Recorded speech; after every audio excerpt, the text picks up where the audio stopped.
Welcome to the Black Entrepreneur Experience podcast, inside the business, buzz, and brilliance of Black entrepreneurs. Here is your host, Dr. Frances Richards. What happens in Vegas goes all over the world on Black Entrepreneur Experience, episode 52. Thank you for joining us for Black Entrepreneur Experience. This is where we shine the light on the most successful Black entrepreneurs in the world.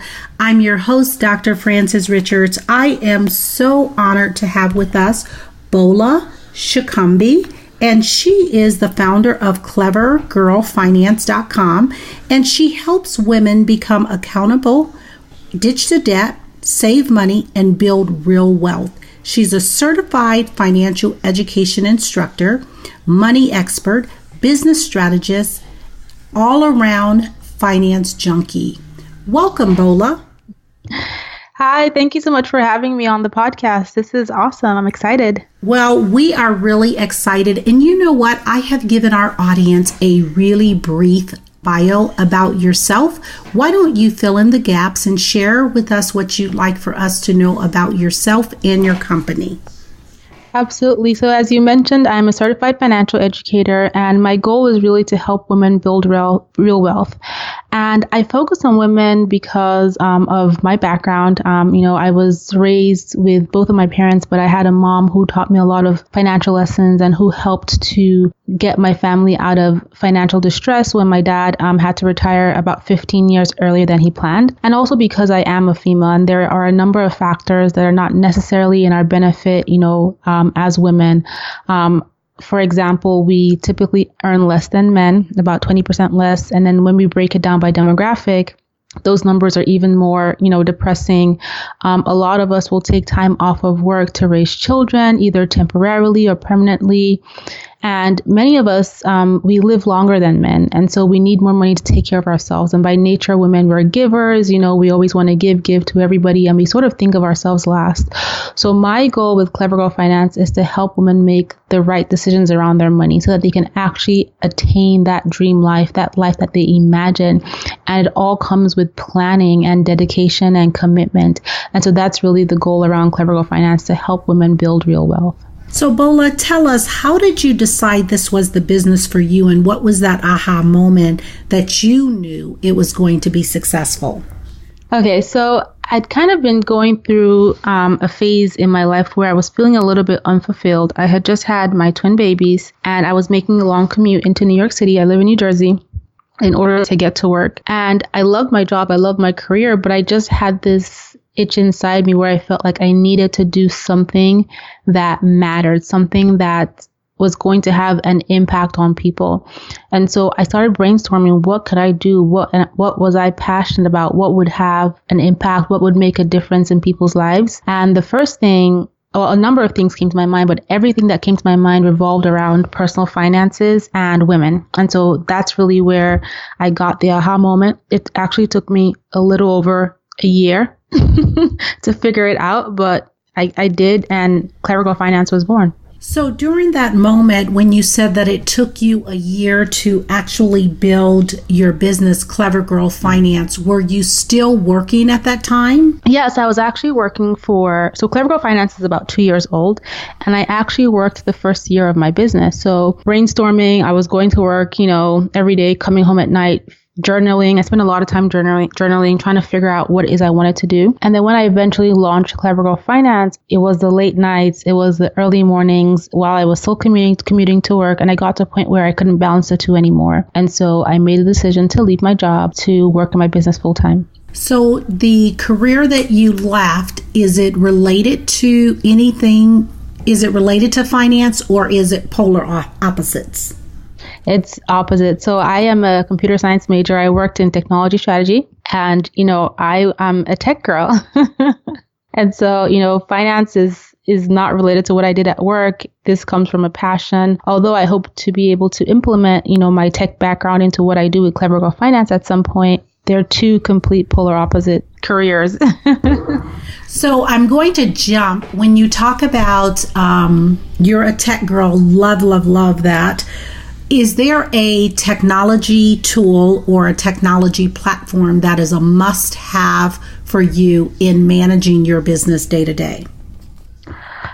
Yeah, I use a ton of tools. I have a ton of tools and systems in place that help me run my business. Off the top of my head, one of my favorite tools, my must-have tools, is meetedgar, and is a tool I use to distribute my content. It's an automated content distribution tool, and this tool is a must-have for me because I create a lot of content and I share a lot of content. And just given all of the movement in social media, whenever you create something or post something, people are not going to see it right away. And so I leverage meetedgar to repost my content multiple times to people who may have missed it. So that's really a critical tool for me. Another tool I'll say that I use every day is my phone. I can be away from my computer and be running my business on my phone, social media, my website, my blog. A lot of things I need to do can be done from my phone. So that's almost like my third hand. And so what is one valuable lesson you wish you knew before starting your business? Oh my goodness, I've learned so many lessons, but one valuable lesson I'll say is just it's not as shiny as it seems, if that makes sense. A lot of times when you look at businesses from the outside in, you only see the perfection that, people want to project about their businesses, and you don't really see what's happening behind the scenes. And behind the scenes, a lot of things could be happening, from late nights to the emotions of being an entrepreneur, to the isolation of being an entrepreneur, to the struggles, and so that's definitely something that I would say, yeah, now that I think about it in more detail, yeah.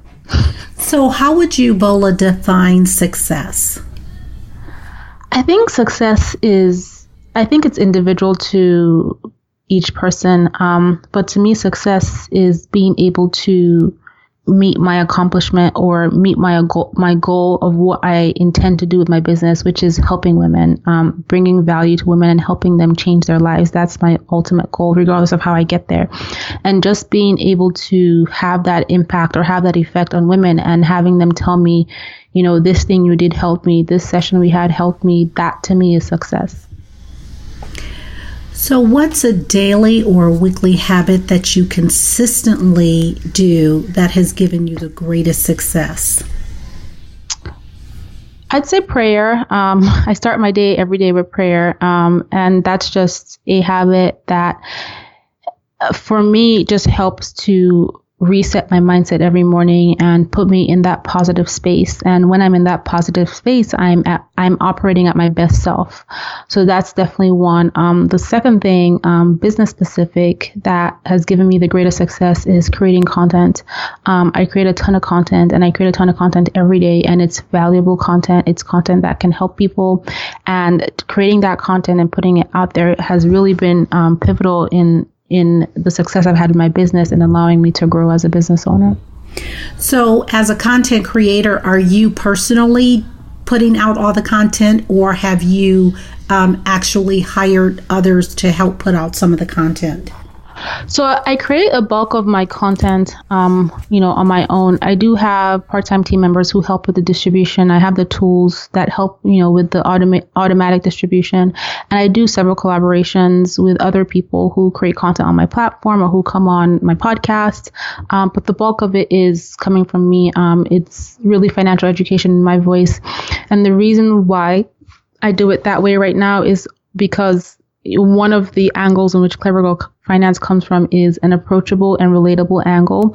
And I do share a lot of my own story and a lot of what's happening in my own life. And so that's the reason why a lot of the content I create comes from me. But I do collaborate with a lot of other like-minded women who are in the finance space, who are, focused on making financial literacy easy and approachable and making the conversation around money not difficult, which is what seems to be, that's kind of like the general assumption about money, that it's difficult. So can you share with our audience about your podcast? How can they listen to it, and when is it on? The podcast I started this year, it's called Clever Girls Know, and it's a money/business podcast. And I just share my thoughts on personal finance topics, and I have guests to come and talk on different topics, from people who have paid off incredible amounts of debt, to people who have saved incredible amounts of money, to people who are sharing their expertise in areas where I'm not an expert. So things like life insurance, real estate investing. And you can find the podcast on iTunes, SoundCloud, or on Stitcher. Just search Clever Girls Know or Clever Girl Finance. Thank you for that. So who are the top 2 influencers, Bola, in your life, and what lessons did they teach you?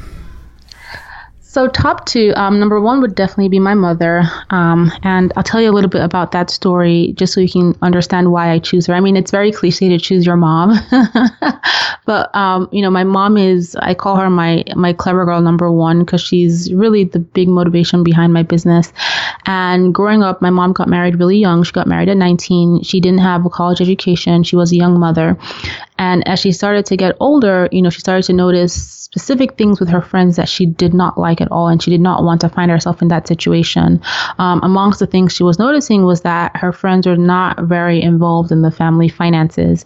And for some of them, they got divorced, or unfortunately their spouse died, and it was never a good story. I saw my mom try to help her friends. We had her friends in our home for several months because some of them had nowhere else to go. They were completely blind to the family finances and just didn't know what was going on. And so my mom told herself that, and she would tell me that I'm never going to be, that person. I never want to be in a situation where I don't have options. And so she took it upon herself to go back to college, or to actually go to college. I went with her to her college classes. She got her degree, her master's degree, and she started her own businesses. And my mom was the ultimate hustler. She started so many businesses and was putting money aside. And fast forward several years, when it was time for me to go to college, the plan was that my parents were going to send me to college abroad. So in Europe. I'm originally from Nigeria. And at that time, like I had mentioned earlier to you, my dad got retired about 15 years earlier than planned. And that's a big deal in the grand scheme of someone's retirement planning. 15 years of a change in income is a big deal. And so he said, the plan is changing. I'm not going to be able to send you to college abroad as planned. And then my mom stepped in and she's like, I've been saving money. I'm going to cover this. And my mom was able to pay for my college education in cash. She paid for my tuition, my plane tickets, my rent, my books. And that is a gift I am forever grateful for. And it's something that I want to do for my own children as well. And that just helped me understand that it's all about planning, and regardless of what situation you're in, you have the power to change it. And that's what my mom did. The second woman would be, there's a number of women, but the one that comes to mind right now that I really, really admire is Sarah Blakely. She's the founder of Spanx. And one of the reasons why she's top of my list is because she has a $1 billion business that is based on zero debt. And as a finance person, that is, that's something that I really, really value. A lot of people believe that you have to get into debt to build business. I hear so many people say it takes money to make money, and it does take money to make money, but it's about doing what you can with what you have and making it work for you. And I love that Sarah was able to build a business with zero debt and get it to the level that it is. It's very, very inspiring and motivational. So what do you see, Bola, the direction of your business within the next 2 years? Well, my business is still very much a baby business. I've only been in business for 2 years. And so, I feel like the sky is my limit. I'm in the phase of brand awareness where my focus is really just getting as many people to have contact with the brand, have some sort of engagement with the brand, and get to know me and get to know what Clever Girl Finance is about, and leverage the platform to help them with their money issues. And so the next 2 years, I just, my focus continues to be delivering value and brand awareness, and perhaps even adding an element of technology into the business. But that's very, very early stage right now. Bola, one of the stories you shared about your mom as your influencer, I'm going to backtrack a little bit. You had mentioned that she had paid cash for you to go to college, and you got this amazing education. So the question I want to ask you is the education you said that you had gotten, I'm assuming it's in technology. If not, I'd like you to clarify that. But more importantly, when you was working and decided to leave your job and to do your business full time, what was your mom's response on that? That's a great question. And it was, my education is in technology. I'm a computer science major with a minor in business. And she wasn't worried. She said, I think that's a great idea. And the reason why she said that is because my mom, like I mentioned, is, she was a hustler. She had so many different businesses going on that helped her be able to put money away for her to pay for my college in dollars and in pounds. Which was the currency of the countries I went to college at. And so she was very supportive, and she kind of already knew the kind of person I was. One of my big stories is, or one of the stories that I share very often is, right after I graduated from college, I was able to save $100,000. So in a little over 3 years. And so she wasn't particularly worried that I was being irresponsible, and she knew I had a plan. And she also knew that if it didn't work out, I could always go find another job. So she was very supportive. So Bola, talk to a younger you. What advice would you give to a younger Bola? Oh my God, I would tell myself to be patient. I think when you're younger, you want to do things really quickly, but there's so many experiences that you just need to sit back and enjoy, because you're going to get older and the time is going to go by. So I'll tell myself to be patient. I would tell myself to get life insurance younger. So, I have small children now, and I have life insurance now, but if I had gotten it when I was younger, it would have been a whole lot cheaper. And life insurance is a really important addition in your portfolio if you're trying to build wealth. And this is one of the ways in which, the wealthy and the people who are in the know transition generational wealth to their children. So life insurance is really important. What else will I tell myself? I would tell myself to travel more. I did travel a lot when I was younger, but I felt like I delayed a lot of trips because I felt like I had time. But then I got married, I had kids, and the logistics around traveling are a little bit more difficult. So those are some things I would tell my younger self. Could have a drink with her. So how do you blend or balance your personal life, family life with your business? In all honesty, I will say that it is a struggle. And I don't really think there's any such thing as balance. I think you just have to find ways to make it work.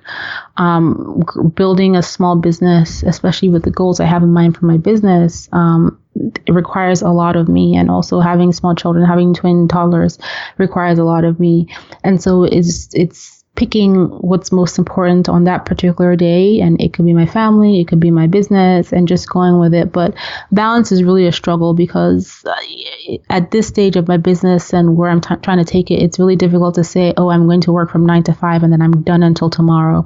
Or, I'm only working a 40-hour week. So I try to find balance, and I just pick what's most important in that day and I go with it. So talk to our audience about, if they were coming to you as a client, tell us about that journey. What does that look like? Is it online? Are your clients coming to you face to face? Tell us about, and who is your ideal avatar, your ideal client? Okay, so I do a lot of my client work online, and there's a number of ways in which they can work with me. One is one-on-one through one of my one-on-one coaching sessions or packages. And the other way is through my Clerical Finance Academy, where I have a accountability program that involves a group of really motivated women who are trying to turn their financial situations around. And it is a 6-month program they sign up for. And I'm there to support them and keep them accountable with weekly challenges, with live coaching calls, with a Facebook group. And my ideal avatar is really a woman who is motivated and serious and ready to turn her finances around and ready to put in the work that is required. So majority of my audience is between ages 21 to 45. I have women who are outliers, so women who are younger, who are older. They're working women, or they have the potential to be employed. They have money that they're managing. Many of them are major contributors in their household, or the primary breadwinner, or the sole earner. And so these are women who are earning money and may have made bad decisions in the past, but want to come into a safe space, want to have support and encouragement that is not shaming and is non-judgmental. So what we desire to do on Black Entrepreneur Experience is we want to inspire more individuals that look like us to become entrepreneurs. What can we do, and what can you do to ignite the fire within our community to inspire more individuals to become entrepreneurs? I think, that's a very deep question, but I definitely think it starts with the mindset of individuals and people who are raising these individuals, especially younger kids, people who have influence over them, and just providing the motivation that you can become whatever you want to do. And, there's different paths to success. It could be in a career, it could be in a business, but you have to have the mindset that you can succeed with it.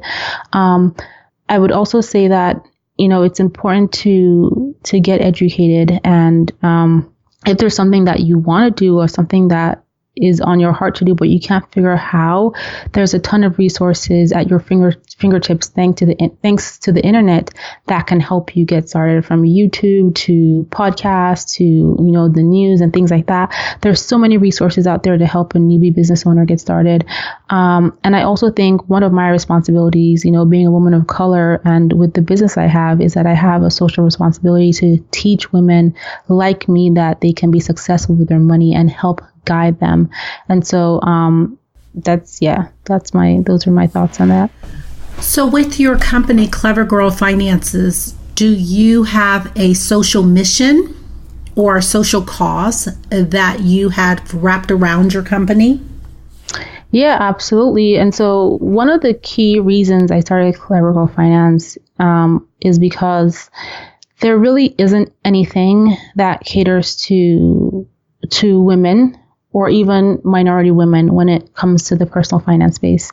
Yes, there are platforms that, talk about women investing and women, doing stock markets and things like that, women investing in the stock market and things like that.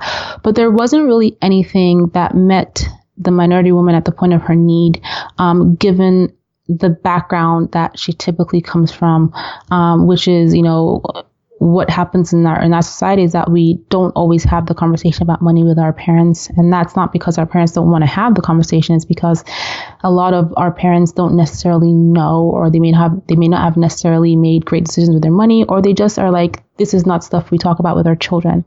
And so I started it because a lot of women carry that with them, where they don't know because they were not taught, or they don't know because their parents may have told them money is evil, or money is not something that a woman should know about. And I really want to use Clever Girl Finance as a platform to help change that way of thinking and help women understand that you can take charge of your finances, you can be successful, and you actually have to, given the fact that, a lot of Black women are single household earners, and given the fact that our demographic earns a lot less on average compared to our non-minority counterparts. So I do have a social responsibility, and it's promoting financial literacy. It's educating these women to make the right decisions with their money. And speaking of money and finances, a big question that a lot of ladies like to know, or a lot of Black entrepreneurs want to know, or those that are wanting to start business, what capital did you use to fund your business? Did you bootstrap your business? Did you peer-to-peer financing of your business? Tell us about how did you raise the capital to start your business? So I started Clever Girl Finance on my personal savings, money I had put aside, and I used some of that money to launch Clever Girl Finance. And that is actually a question I get very commonly, like, how do I start this business? Should I start on a credit card? Should I start it on a loan? Should I borrow money from my family and friends?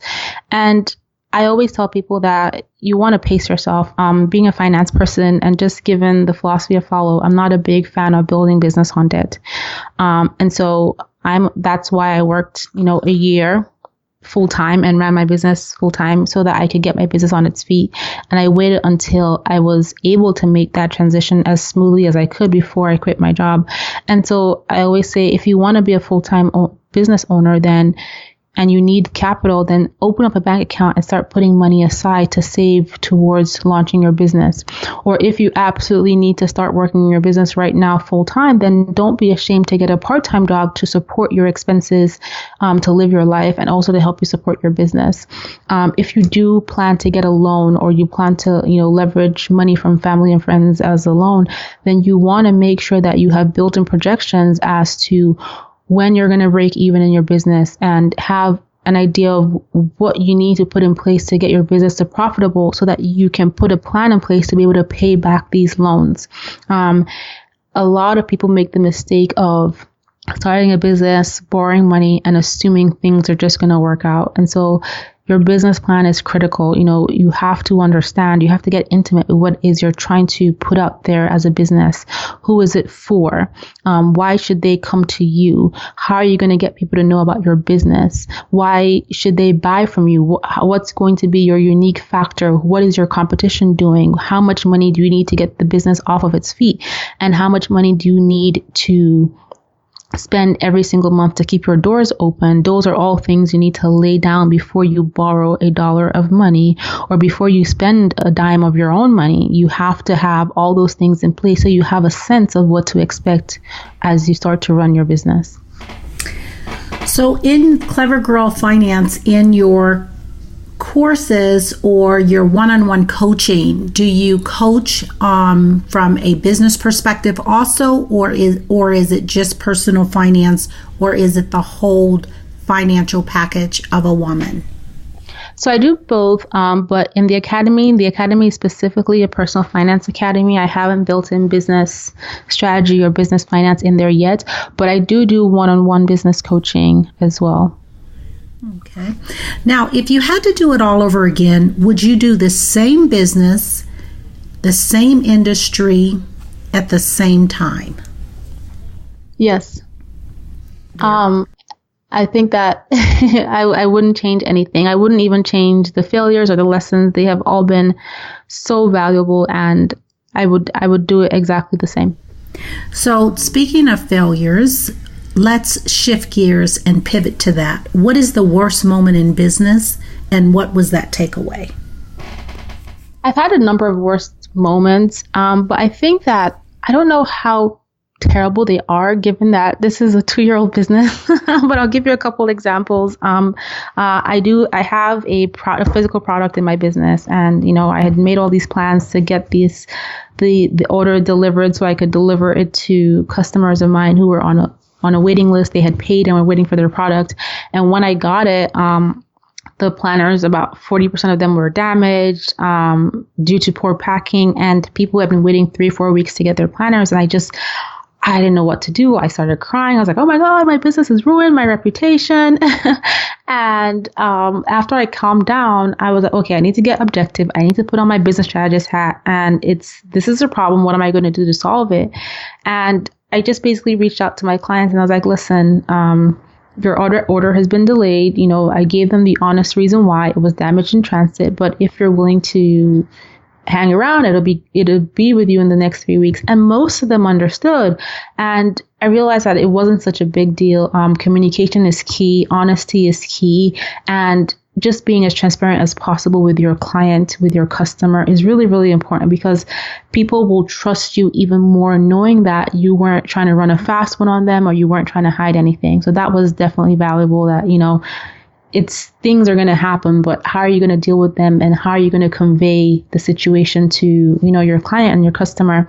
The second thing is really around hiring. So I've had past side hustles before, but I've never really been in the position where I had to really deal with hiring until Clever Girl Finance. I've kind of gotten to a point where I cannot do things on my own, and hiring is a big challenge. I did have one situation where I hired someone to help me in an aspect of my business, and it just wasn't a good fit. And I had an initial gut feeling, when I first met them, but I was like, oh, it can't be that bad. And, they wound up telling me lies, making up numbers, it wasn't a good experience. And I eventually had to let them go. And that, I think I had to have that experience. Otherwise, I would not be a good interviewer. I would probably not be, a good manager. And it taught me that I need to trust my gut and I need to be more stringent in my hiring practices. So those are two worst moments in business. And from the hiring perspective, letting someone go it can be difficult, and it wasn't fun. So, Bola, what book would you recommend to our audience and why? So a personal finance book or a business book? Whatever you want to put out there, it doesn't matter. So one of my favorite books, and it is not a very popular book, but it's called Live It, Love It, Earn It. It's by Marianne Oswowski, I think that's how I pronounce her last name. And I love that book because it is a personal finance / business book. And she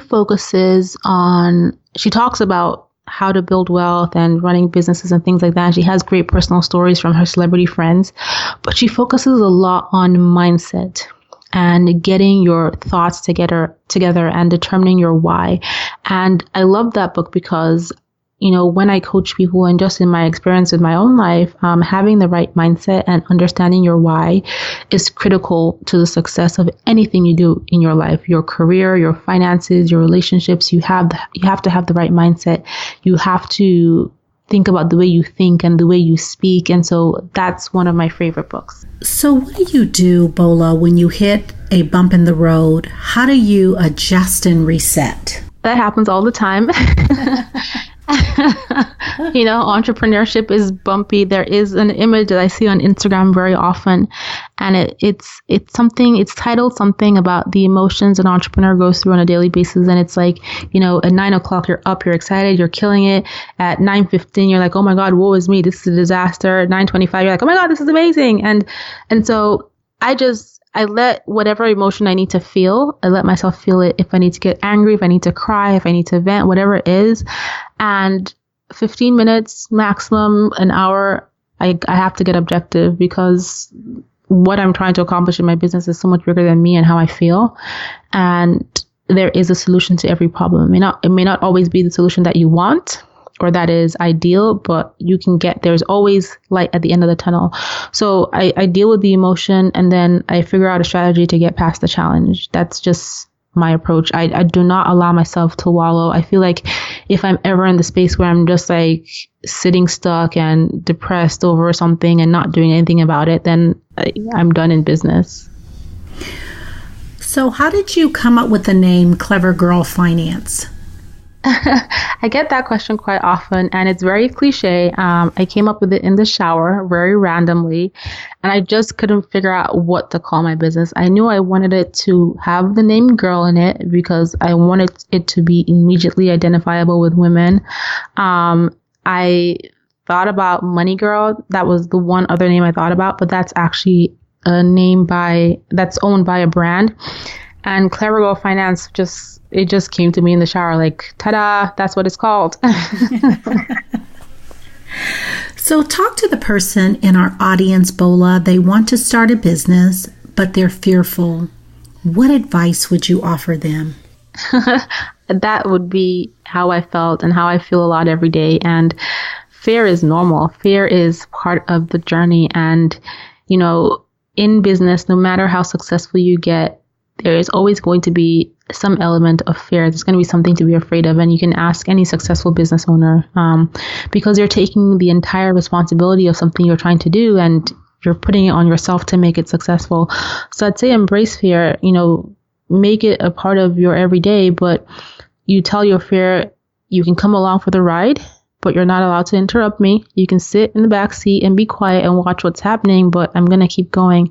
And I would also tell them, start before you're ready. Don't wait for perfect, because in business, there's so much to learn and so many things will change. Clever Girl Finance from day one is very different from Clever Girl Finance from today. And if I had kept waiting for perfect, I wouldn't have learned any of the things I have learned in the last 2 years. And so the sooner you start, the quicker you can fail, and the quicker you can learn, and the quicker you can grow. So share with our audience a parting piece of advice you want to offer them. Yeah, so, one of my big philosophies in life is what you think is what you become. And so no matter where you are in your life, no matter what situation you're in, you want to think positive, and you want to focus on what it is that you want to have in your life, the good things you want to have in your life, and not the negative that you do have. And one way to do it is to be appreciative of all the great things you have going for you. And if you think you have nothing going for you, think about the fact that you woke up this morning. Think about the fact that you're in good health. Think about the fact that you have family that loves you. A lot of times we take for granted what we have. And so that's what I would say. Think positive, speak positive, and be grateful. So who are the Black entrepreneurs that inspires you to keep going? I love Oprah. She's everybody's auntie. I just love what she's about. I love the way she thinks. I love the way she encourages women. So Oprah is huge for me. Absolutely. So Bola, if you conducted this interview, what is the one question that you would have asked yourself? And I want you to answer that. I would have asked myself about who my main influencers were, because when I talk to other people, I always want to know what got them started, what ignited the fire. And for me, it was my mom. And, my mom is the major one. And women like Sarah Blakely, who have made major accomplishments in business, disrupted industries, and done it without any debt. Well, you know what? We've come to the part of our podcast where we call it Fun Facts Lightning Round. And I'm going to ask you a series of questions. And Bola, I'd like you to give me very quick answers. Are you ready for the Fun Fact Lightning Round? No pressure. Okay. The last movie you saw? King Arthur. You relax doing what? Working? No, watching TV. Your favorite singer or rapper? Mary J. Blige. Your favorite dance song? Oh my gosh, Single Ladies. What food you eat every week, no matter what? Plantains. And your favorite month? March, my birthday month. That's mine also. Love March. So, Bola, thank you so much for joining us on Black Entrepreneur Experience. Can you share with our audience what is the best way for them to connect with you and to support your business? Absolutely. You can learn about all things Clever Girl Finance, my podcast, my academy, my blog, my coaching, all of that on clevergirlfinance.com. You can also engage with me on Instagram and on Facebook at Clever Girl Finance. All right. That is a wrap. And make sure, you guys, everyone, make sure that you subscribe, rate Bola's podcast. So thank you for that. Absolutely. That is a wrap.